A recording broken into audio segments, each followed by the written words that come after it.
السلام علیکم معزز سامعین و ناظرین، آج کا ہمارا ٹاپک ہے اسلام اور ازدواجی زندگی۔ اللہ رب العزت نے ہر چیز کا جوڑا جوڑا بنایا ہے۔ قرآن مجید میں ارشاد فرمایا، سبحان الذی خلق الازواج کلھا، پاک ہے وہ ذات جس نے ہر چیز کا جوڑا جوڑا بنا دیا۔ چنانچہ انسانوں میں اللہ تعالیٰ نے مرد و عورت کو ایک دوسرے کا زوج یعنی جوڑا بنایا۔ اللہ تعالیٰ نے حضرت آدم علیہ السلام کو جب بنایا تو وہ جنت میں اکیلے تھے، اگرچہ وہ جنت کی نعمتوں میں تھے لیکن تنہائی کا احساس تھا۔ اللہ تعالیٰ نے ان کی تنہائی دور کرنے کے لیے، ان کی دل بستگی کے لیے اماں حوا علیہ السلام کو پیدا فرما دیا، جس سے ان کی زندگی میں ایک نئی بہار آ گئی اور دونوں جنت میں خوش و خرم رہنے لگے۔ تو معلوم ہوا کہ عورت کے بغیر جنت جیسی جگہ پر بھی مرد کی زندگی ادھوری ہے۔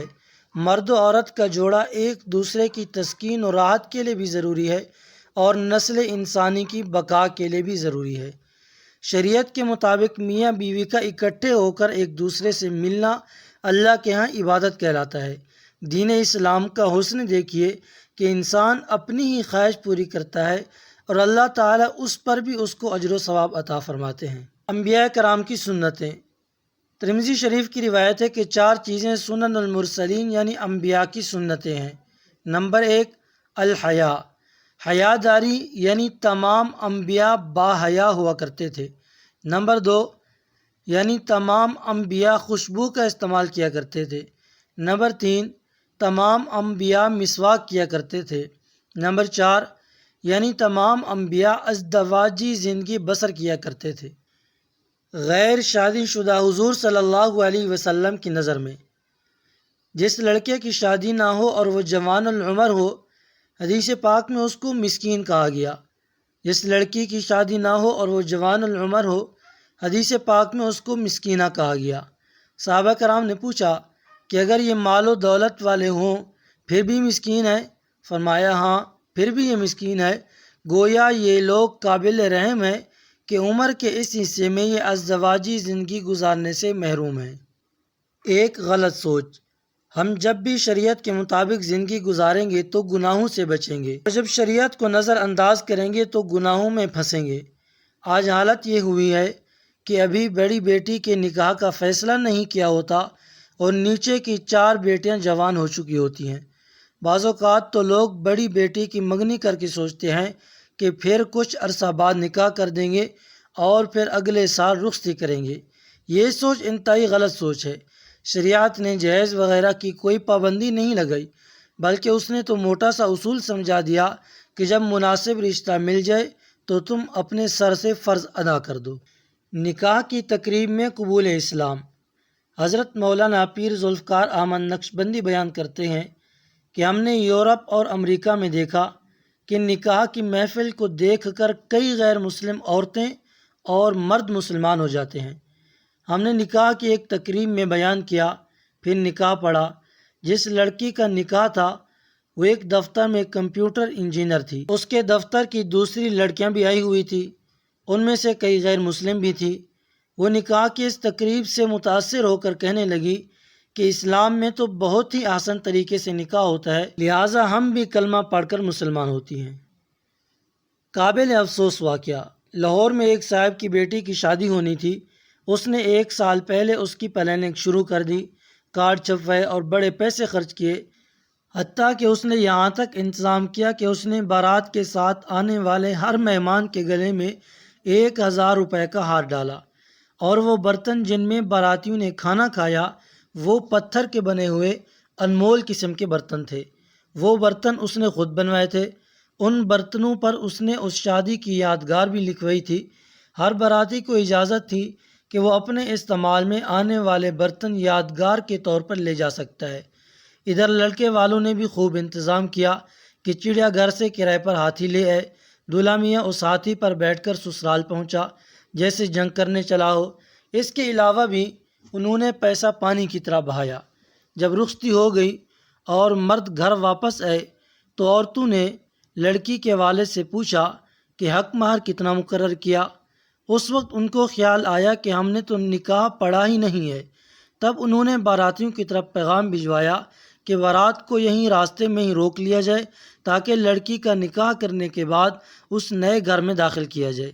اندازہ کیجئے کہ اتنے پیسے خرچ کیے اور اتنے عرصے سے پلاننگ کی، ہر چیز کا تو خیال رکھا، لیکن اللہ کے حکم کا خیال نہ رکھا۔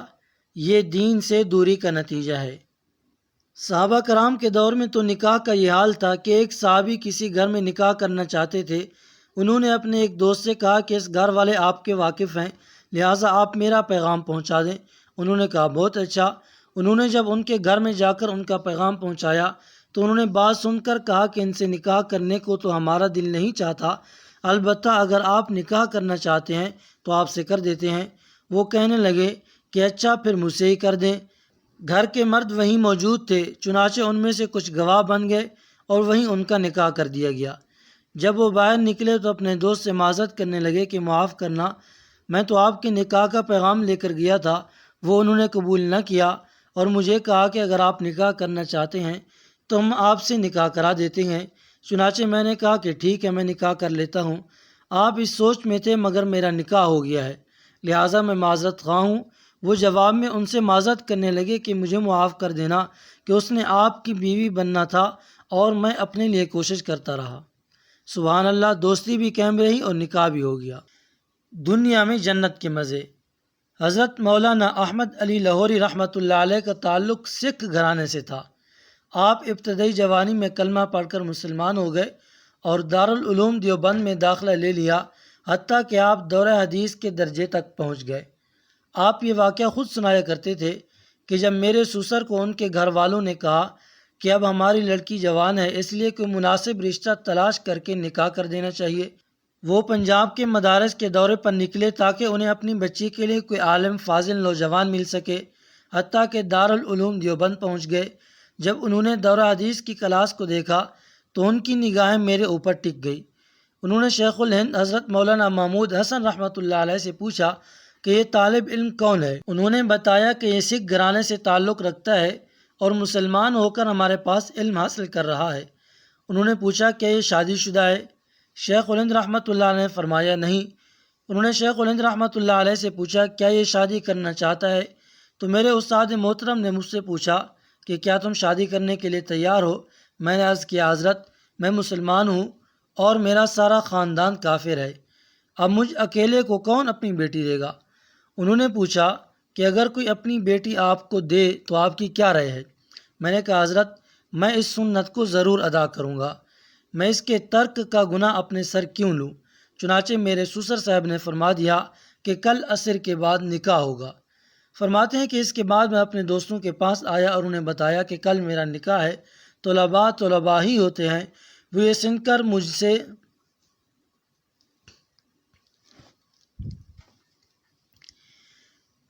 کر مجھ سے محبت پیار کی باتیں کرنے لگ گئے۔ کافی دیر کے بعد ایک دوست نے کہا جی آپ کے کپڑے بڑے میلے ہیں، لہٰذا آپ کو چاہیے کہ آپ کسی دوست سے ادھار کپڑے لے لیں اور وہ پہن کر نکاح کی تقریب میں جائیں۔ میں نے کہا کہ میری عزت نفس اس بات کو گوارا نہیں کرتی، میں جو کچھ ہوں سو ہوں، میں ادھار تو نہیں مانگوں گا۔ طلباء بھی منطقی ہوتے ہیں، آسانی سے نہیں چھوڑتے۔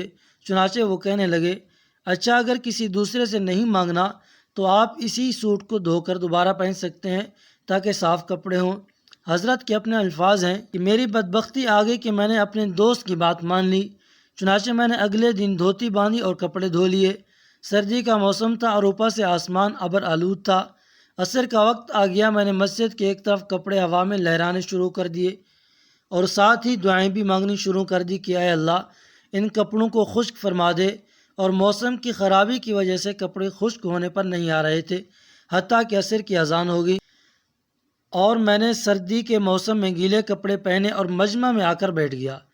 لیکن میرے سسر کا دل بھی سونے کا بنا ہوا تھا کہ ان کی نظر ان چیزوں پر بالکل نہیں تھی۔ انہوں نے دیکھا کہ کل بھی یہی کپڑے تھے اور میلے تھے اور آج بھی وہی کپڑے ہیں اور گیلے ہیں اور اس کے پاس کوئی دوسرا جوڑا بھی نہیں ہے۔ اس کے باوجود انہوں نے اپنی بیٹی کا نکاح کر دیا اور کچھ عرصے کے بعد رخصتی ہو گئی۔ دنیا کی بہترین عورت۔ ایک مرتبہ نبی پاک صلی اللہ علیہ وسلم کی محفل میں بات چلی کہ دنیا کی عورتوں میں سے بہترین عورت کون سی ہے؟ کسی نے کوئی صفت بتائی اور کسی نے کوئی صفت بتائی۔ خیر بات چیت ہوتی رہی۔ حضرت علی کرم اللہ وجہ کسی کام سے گھر تشریف لے گئے۔ سیدہ فاطمہ الزہرا کو بتایا کہ محفل میں یہ تذکرہ ہو رہا ہے کہ دنیا کی بہترین عورت کون سی ہے، ابھی کوئی فیصلہ نہیں ہوا۔ سیدہ فاطمہ الزہرا نے فرمایا میں بتلاؤں کہ دنیا کی سب سے بہترین عورت کون سی ہے؟ فرمایا ہاں بتائیے۔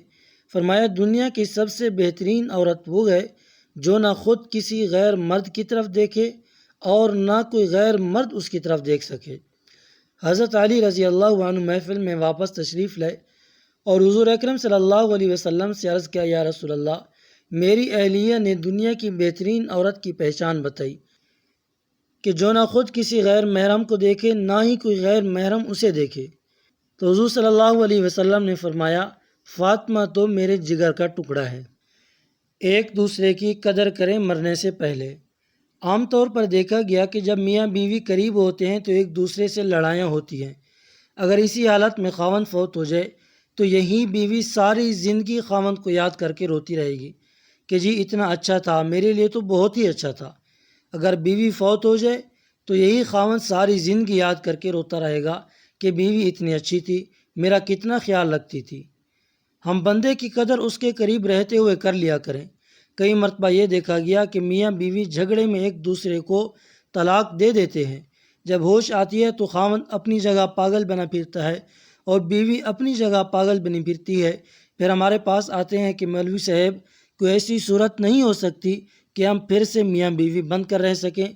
ایسی صورتحال ہرگز نہیں آنے دینی چاہیے۔ عفو درگزر اور افہام و تفہیم سے کام لینا چاہیے، بلکہ ایک روٹھے تو دوسرے کو منا لینا چاہیے۔